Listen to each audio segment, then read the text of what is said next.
You will need to be with your grief before you can move on from it. Otherwise, it keeps rearing its head, right? Many people think that they can ignore it and it will just go away and they can just suck it up and deal with it. But like I mentioned, it's going to wait for you.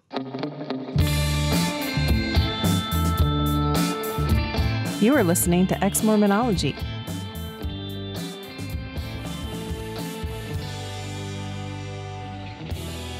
Exmormonology, Episode 3.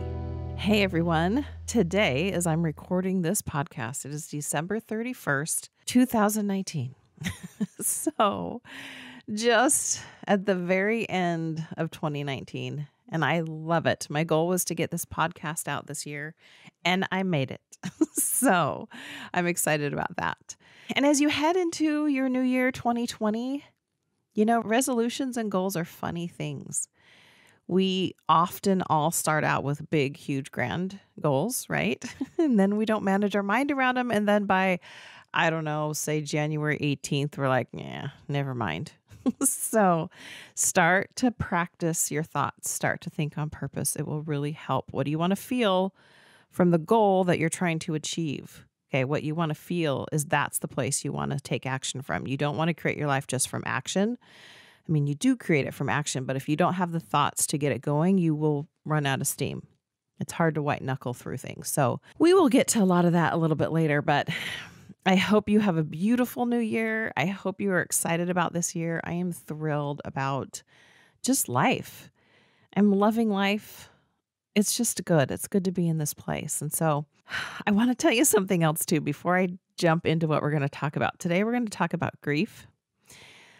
Oh, collective sigh, because I know that's a heavy topic. And if you are listening to this and you've had your own personal faith crisis, you have experienced grief. So we're going to be getting to that in a minute. But I want to tell you what happens when you step into this new you that is forming since you've had your faith crisis. As you lean into being your most authentic self, you know this, that your friends change, family relationships change, everything changes. But we often get stuck in that mindset, right? We get stuck into life's changing. It's never going to be the same. What I want to give you this little ray of hope. I have a story I'm trying to get to. And that is, last night I met a dear friend. We grew up together, went to church together, kind of parted ways when we got to college, I guess. Of course, BYU. I'm not going to say her name, but hello, if you're listening, you'll know who you are.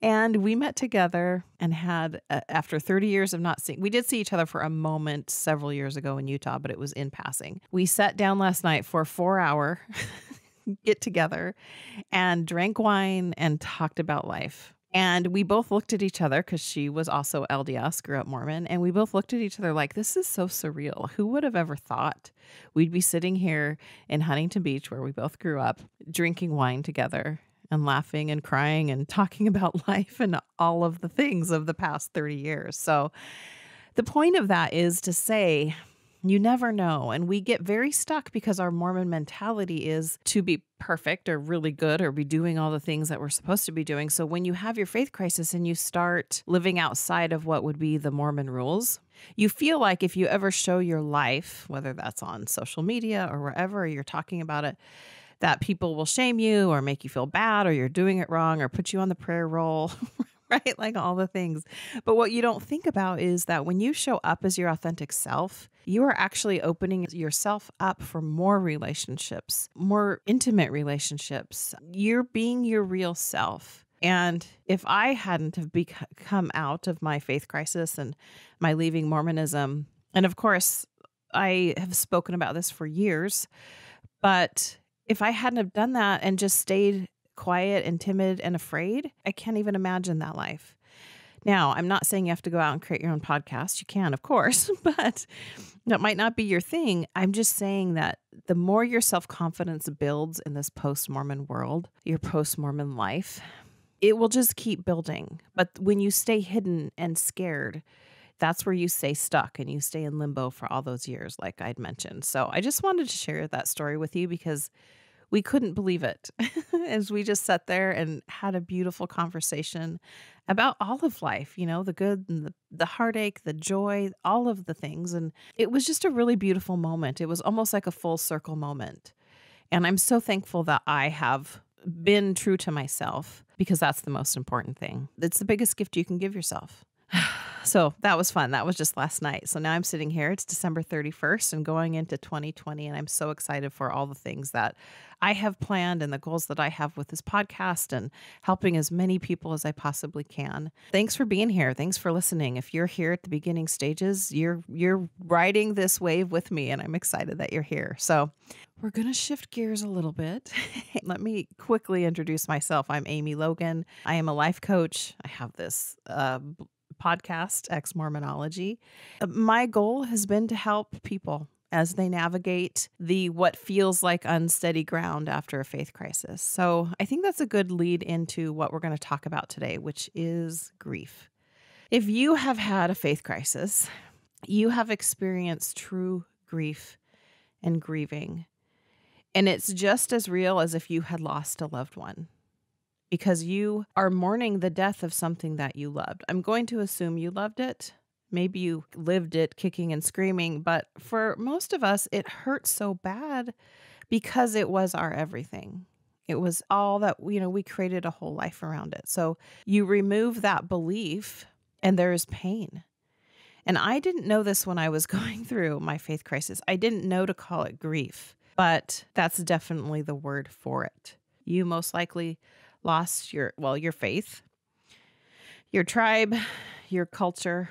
I know Mormon culture can be weird, but you know what I mean when I say Mormon culture. It was your world. It was everything. Everything you held precious, it's now gone. At least it feels like that. We'll be talking a lot more about that, but I have a feeling you're probably nodding your head. Yep.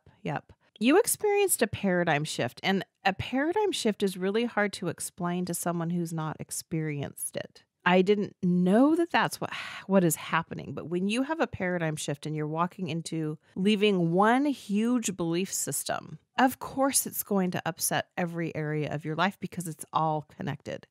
Mormonism is a very cultural, tribal type of way of living life, and so it's everything. I mean, when I was living in Utah, I'm now in California. When I lived in Utah, my family lived within 30 minutes of each other.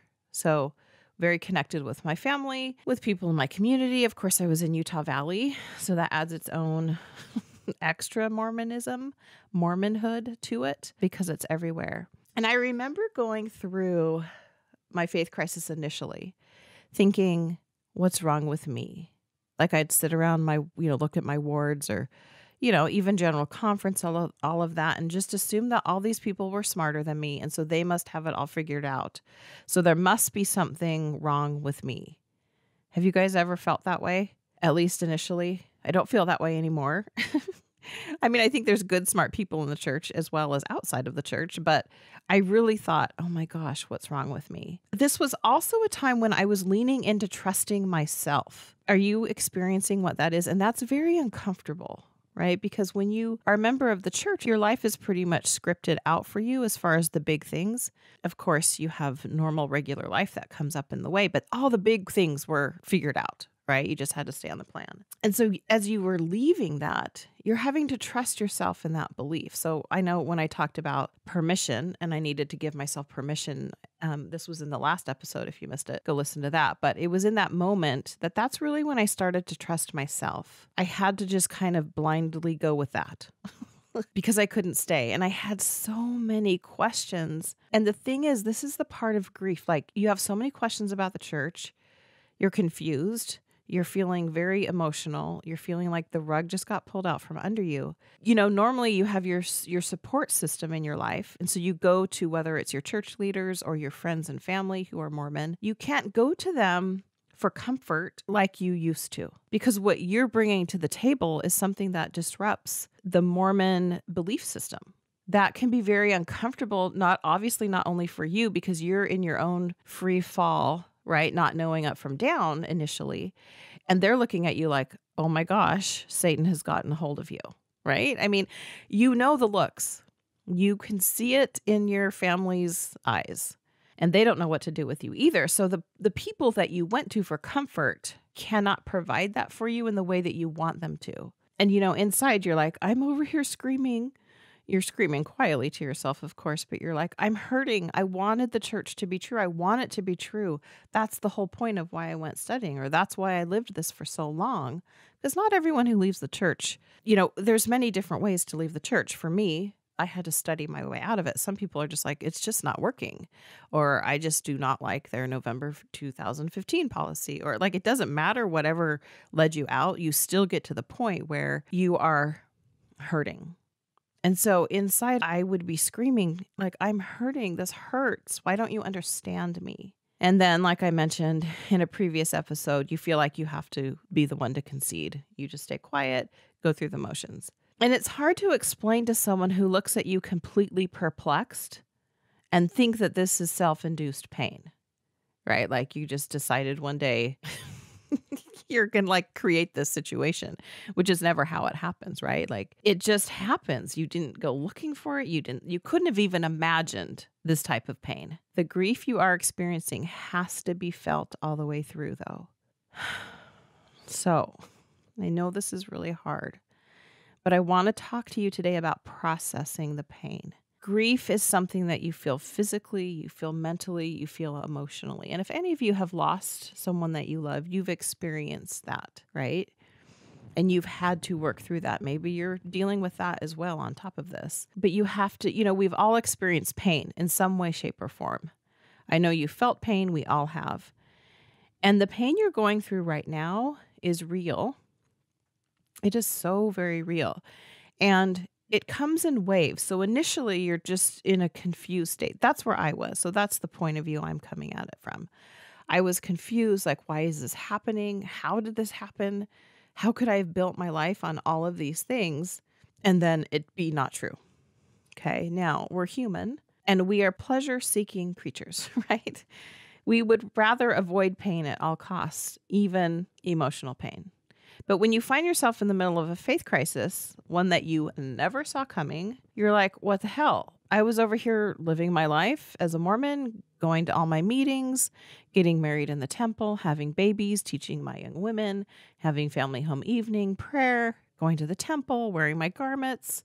Okay. And now none of that makes sense.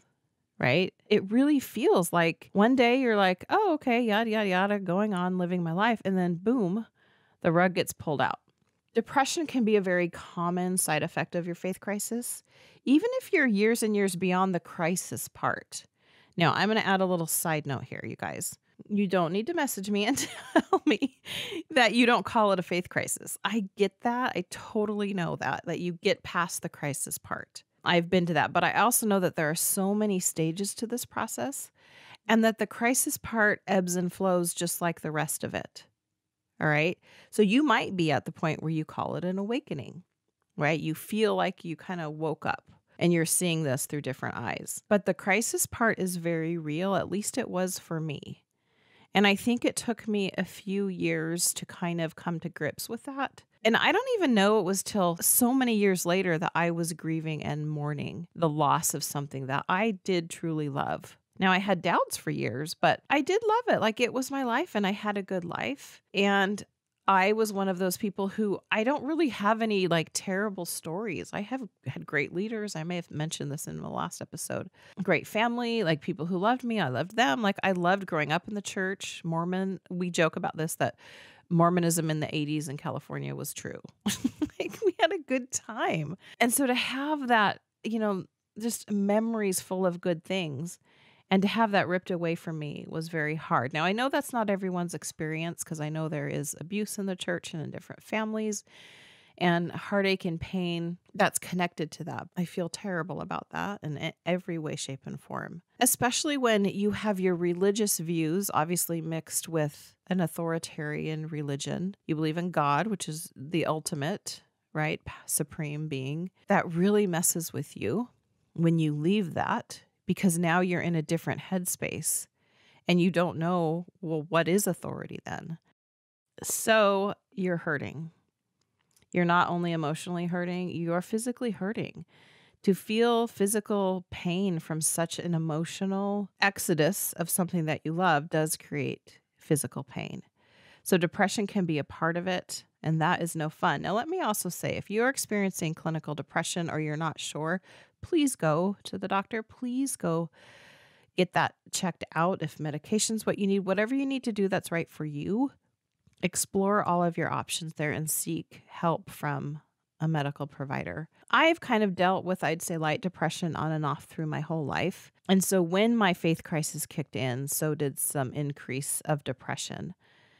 But I also had these two little boys that would look at me every day. My kids were just little, and I had to keep doing what I needed to do for them. I had a business I had to run. So I did have things that kept me kind of going through the motions of life as I was trying to figure out what was going on. But grief for sure was part of it. And to tell you the truth, I still have moments of grief. This summer, I had a whole breakdown in my shower. It just kind of hit me. And there were some things that led up to that, but that's what I mean. Like, this is going to be part of your story forever, for the rest of your life. And you will have times of just sadness, because I look back and I think of some of the good times of my life that was from the church. And like I said earlier, this is why this is hard, because you are dealing with something that you didn't necessarily want to lose. So I want to talk about processing pain, because this is going to help you. And the whole point of this is to help you get through what you're going through. Processing pain is very important. Like I said, we're pleasure-seeking humans, and so we don't want to feel our pain. We would rather push it away because that's easier, right? I think we've all done this to a certain extent, even over little things, all the way up to big things like your faith crisis. We're sneaky humans that like to buffer. We like to buffer our pain, which is like pushing it away, resisting it. This could look like anything from excessive working out, shopping, excessive alcohol drinking, overeating, drugs, Netflix, porn. Like, fill in your buffering. What do you use as your buffering? Now, none of these are bad, but when it's done in excess, or you are realizing that it is starting to kind of take over, or you're not solving your problem, that's when just be curious about it. You know how last time I said be curious about the thoughts that are going on through your head? Just be curious. This is the little thing that you can do. If you're not sure, we probably all like to sit down and watch Netflix or go shopping or have something to drink. But if it's in excess and it's getting in the way of you either getting things done in life, or you realize that you're not working through your pain because you're reaching for something else to kind of make you feel better in the moment, that problem that you're pushing away is never going to go away because you're buffering. You know how a lot of us Mormons put a lot of things on the shelf. Okay, so if you're not Mormon and you're listening to this podcast, most of us refer to our shelf breaking, meaning there are things that happen through your life that you're like, that doesn't make sense to me. I'm not too worried about it. I'm going to stick it on the shelf, right? Which means it's just going to get collect dust, sit on my shelf like all my books. But eventually that shelf gets too heavy with all of your doubts or questions, and it comes tumbling down. It's similar with the pain that you're feeling. Now, this can apply to anything. You guys, the things that I talk about in this podcast can help you with any problem you're having in life, or most of them. Okay, processing pain is very important because most of us like to resist. We don't want to feel the pain. So I want you to think about something that's really hurting you right now. All right? Let's say you're overeating, and eating too much has become, maybe snacking at night after the kids are in bed or after a long day of work. You start eating kind of absent-mindedly. Try this. All right? Try to just not reach for your bag of popcorn. That's my food of choice. And whatever feeling would come up. You probably don't even realize you do this. We just do this so absent-mindedly, we don't know. Don't reach for that, whatever it is that you reach for. And what happens? What thoughts come to your head? What feelings come to your body? What are you experiencing if you don't reach for that buffer? Okay, this is going to be how you start to process your pain. Until you process your pain, it will just wait for you. So there's no rush. You get to decide when you want to do this. It is so important to grieve. You guys, this is such a huge chapter in your life, and that grief is real, and it's there to show up and tell you something. All right. You need to feel the emotions. And some days, especially in the beginning, oh my gosh, you guys, it's like you just have to get through the day. And I understand that very well. So if you're in that stage, just keep doing what you got to do to get through the day. But there will come a time where you're ready, maybe not even to move on, but to have it feel less painful. All right. It's kind of like one day you look up and you're like, okay, I need to start healing. I need to do something with this pain. So that will look different than when you're in crisis mode. Because if you've gotten to the place where you can kind of step back and go, okay, wow, I just went through something big. That's when you can start working on healing. In the early stages of your faith crisis, you'll feel like you're rolling around in confusion. Tell me if you can relate to this. You can't make up from down most days. You buffer, you're confused. Please, during all of this, meet yourself with compassion. All right? Especially if you feel like those who would normally be there for you can't be there for you right now because they're going through their own thing dealing with you leaving the church. Okay? So they're having their own experience. This is the lonely part, you guys. It hurts, it sucks, and it may feel like your own personal hell. That's okay. You are really going to be okay. You're right where you need to be right now. And this is how you meet yourself with compassion. You tell yourself those things. You're right where you need to be. You're going to be okay. If you're feeling anger or sadness or pain, those emotions are okay to feel. Of course, you're suffering. This is the thing. We often think we should be stronger. We should not be so affected by this, right? You're suffering. You just had one of the hugest, in my book, changes to your life that you could have. Why would you not be suffering? What happens is we think this is no big deal. Some of us grab that like, fine, I can just get through this. But we resist our pain. We resist the anxiety, the grief, and that just really makes it worse. When you can start to tell yourself it's perfectly okay to feel all of the emotions, even anger, my friends, you will start to feel better. It's when you tell yourself that you should be okay and that anger, grief, and sadness and betrayal is not okay to feel, then you feel worse. Okay, listen, like really. What if you thought instead, I am feeling grief. I am mourning the loss of something that I once loved completely. Okay, lean in. Listen to these words. I'm feeling grief. I'm mourning the loss of something that I once loved completely. When you say those words, feel those words. You're allowing yourself to feel completely. This is so important. This will be the start of your healing. You know, it's because it's when we try to push those feelings away that it actually makes those feelings bigger. It's this weird thing that happens, but it's true. We're taught, especially through Mormonism, that anger is wrong. Don't rock the boat. Be pleasant. And when you're going through your faith crisis, you will most likely get to the angry part. Might not come right away. You might just be stuck and sad for a while. You will want to rock the boat. You'll want to scream that you are hurting. All right. Resisting your negative emotions is what happens when you believe all of your thoughts and you resist all of your feelings. Okay. This is going to seem strange, but what if nothing's gone wrong except you changed your mind about something? Okay. I'm going to repeat that for those in the back. What if nothing's gone wrong except you changed your mind about something? Now, like I mentioned in the last episode, I want you to pay attention to your thoughts. That was not a homework assignment to be taken lightly. It's going to lend itself to this episode. Your thoughts are so important and they will open up a new world to you, not just for what you're going through with your faith crisis, but in every single area of your life. But for right now, we're talking about grief. You will need to be with your grief before you can move on from it. Otherwise, it keeps rearing its head, right? Many people think that they can ignore it and it will just go away and they could just suck it up and deal with it. But like I mentioned, it's going to wait for you. So many of us spend our life running away from painful emotions, thinking that if we push it down enough, it will go away. When we react from negative emotions, we almost always get a negative result. Therefore, we often fight against or resist this negative emotion. So for you, whatever that may be, sadness, anger, frustration, overwhelm, ironically, this just intensifies that emotion and it gets bigger. It's like the monster in the room no one wants to talk about, but it's just sitting there festering.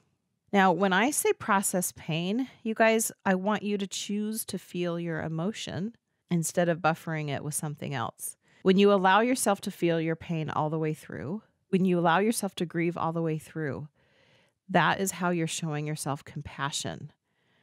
You're choosing to love yourself through it. When your grief comes along, as it will do so in waves, as I've figured out in my life, feel it in your body, and I want you to tell yourself that you're processing pain. Like literally, out loud. I'm processing my pain. I'm just going to be with it. This is allowing your emotion. This is how you stop pushing it around or pushing it away and resisting it. I want you to notice the feeling and any desire you have to resist or avoid it. But like I said earlier, we're humans that seek pleasure. So we for sure want to run away from these negative feelings, from this grief that is heavy and hard. But like I mentioned last week, just be curious about it. Why do you want to resist it? What will happen? Again, I want you to tell yourself you're processing pain, literally out loud. This is pain and it's part of my journey. Allow it to be there when it pops up. Even start describing what you're feeling in your body. What are you feeling? What are the physical sensations going on in your body? Right? You're staying curious about it all. There's no judgment. You're just really kind of processing this. This is what it looks to process. You become aware. You know how I asked you to write down your thoughts? This helps you see what's going on in your brain. So you might currently have thoughts like this. This should not have happened. I don't deserve this. No one understands me. Okay, you could probably come up with other things that you think. You might think that those thoughts will help you, but what I want you to notice is the feeling that comes up with one of those thoughts. Like when one of those thoughts, this should never have happened, what goes through your head? No one understands me. What do you feel when you have that thought? No one understands me. Do you feel better? Most likely not. You most likely feel defeated or mad or more of what you're not wanting to feel. I don't want you to change this yet. I just want you to start being aware. You have to be aware of what's going on in your head before you can change it. Awareness will always be the catalyst to change. Always. If you can see that your thoughts, like I mentioned above, are directly tied to your feelings, and only then will you be able to change it. Now, with all of that said, if you're in the beginning stages of your faith crisis, be with the feelings. Don't try to change or fix anything. Part of this process is just being with it all when it's so confusing and overwhelming. The grief you feel will come in waves, most likely for a very long time. But in the beginning, if you're like me, and just getting through the day was a good day, basic things become hard when you're in the stage of your faith crisis. Just life, right? Because you're probably constantly thinking about what just happened to you and how everything's changed. You look at the people in your life differently. And that's why it's like a death. You are truly mourning what you once loved. Now, when you're ready to start processing your pain, do what I said above and then try to create new thoughts, even if you don't believe them yet or they just seem crazy to you, okay? For example, this is happening for me, not against me. I will make it through this. I'm learning so much about myself right now. No one else needs to change for me to change. I can do hard things. Now, those are just examples. Rewind this if you need to. Use those thoughts to help you. Maybe it can be as simple as, it's okay for me to feel this hurt. I am hurting. Own your pain, my dear. It's yours. It's your story. This is part of your journey. Even if you didn't ask for it. I doubt you asked for this. Now, we create our pain in our own head, usually because we think this shouldn't have happened. Right? I thought things were supposed to be different. I thought life was going to end up differently. The whole path you were on is just changed. I know this is a big pill to swallow, but stay with me here. Here is the good news. If you've created this pain in your own mind, you can create relief and or comfort in your mind too. Think about that. That's huge. If you're in pain and you're experiencing that pain, you can also experience the opposite. One of my favorite books, have you guys read this? It's called The Untethered Soul by Michael Singer. He talks about what it actually looks like to let something go. And, newsflash, it starts in your own head. He talks about how every time an issue comes up that you're grieving or that you're mad about, you could use any emotion you want right now. Because you hear people all the time say, just let it go, let it go, let it go. You're like, what the hell does that mean? How do I do that? It keeps popping in my head. I love his explanation of this. He gives the example of each time the thought of the pain or whatever is creating that thought in your head comes to your head, no matter what it is, you immediately release it. In that very moment. This is where it's hard, you guys, because why? Because we like to entertain the thought, right? We like to kind of add to the story of it all, and we kind of massage it a bit. In the moment that those thoughts of sadness and pain and mourning come up, this is just when you're ready, but this is part of it. This is what it looks like. You literally say, I'm letting this thought go. And you let it fly away. I don't know what else to say about that, but you let it go. You can even tell yourself, this is how I let go of the pain right now. Okay, because the more you massage it, dwell on it, you make it bigger. You make it bigger. And when we do that, it gets harder and harder to let go. We are so connected to the stories of where we've been wronged or something bad has happened that we've kind of taken them in our head and now we are identifying with that. What I'm teaching you about processing pain and how to let it go, you have to practice all of this. It's all a practice, but this is how we begin to manage our minds around the grief and the pain and the anger, even with the most difficult parts of your life. Okay, so here are some questions you can ask yourself that might help you. If you need to do a thought download around this, because this isn't something that usually happens overnight, right? We find comfort in the discomfort of a lot of our problems sometimes. They become habits. So I want you to ask yourself, how can you use this pain and all that you're going through right now? How can you use that? How can it be beneficial to you? Here's another one. What can you do that comes from peace during this season of your life? Here's the kicker, though. What can you do that's not trying to change anything? Another question, what does it look like to accept what happened? All right, those are the types of better questions you can be asking yourself. But above all, be compassionate with yourself. Show yourself the love that you're wanting from other people. This is the last lean in of this episode, but lean in. Listen. You have done nothing wrong. You may know logically that you've done nothing wrong. Emotionally is a whole other issue. Because we've been taught there's a certain way to be. Now we're going through this experience. We're experiencing all this grief and sadness, confusion, overwhelm, scariness. And then we try to kind of get through it with how we've been taught through the church. Now, I'm not even saying that all the things you've learned in church are bad. There's some great things I've learned that I still apply to my life. It's like we get confused. Like, well, how am I supposed to do this now? Because you don't know any other way, right? Well, go back and listen to this again. You need to process your pain by feeling it all the way through. What happens if you don't buffer is it might feel even worse. But when you can tell yourself, I am experiencing pain and processing it is part of the process. I have to feel it all the way through because stuffing, it's like trying to push a beach ball under the water. All right. You push it and you keep pushing it. All that ball wants to do is pop up. You have to let it work. Be how it wants to be. So your grief and pain and the emotions that you're feeling, they don't want to be ignored. And so when you can feel that pain and that grief and just say, I am grieving. This hurts. Right? Instead of saying, I shouldn't be feeling this way, just suck it up, stop crying, get over it, move on. All right. That's what resisting and avoiding looks like. And especially if you're turning to other things to kind of numb that pain.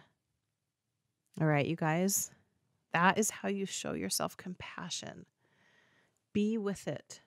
But like I said, in the early stages, I think you're just getting through the day. I understand that. I have had to do that. In the beginning, I don't know how I got through it, especially where there wasn't a lot of support, way back in 2006. Just wasn't like it was today. So take advantage of all the resources that are out there and Facebook groups, and go to therapy, hire a life coach, do what you need to do to get yourself feeling better, because it is all possible. I think I want to leave that with you today, is the hope that you can and you will get through this. All right? It might hurt like hell, but you can do this. So you might want to go back and listen to this again. There's a lot of nuggets in here that I hope I didn't speed through too quickly. But feel your pain, be with it, acknowledge it. Tell yourself that you see it for what it is. Our emotions are always trying to tell us something. So instead of trying to push them away, I want you to be with your pain and love yourself through it. All right? Showing yourself compassion, especially when you're confused, is such a beautiful gift to give yourself. All right, you guys, we are in 2020. When this is released, it will be January 2nd, 2020.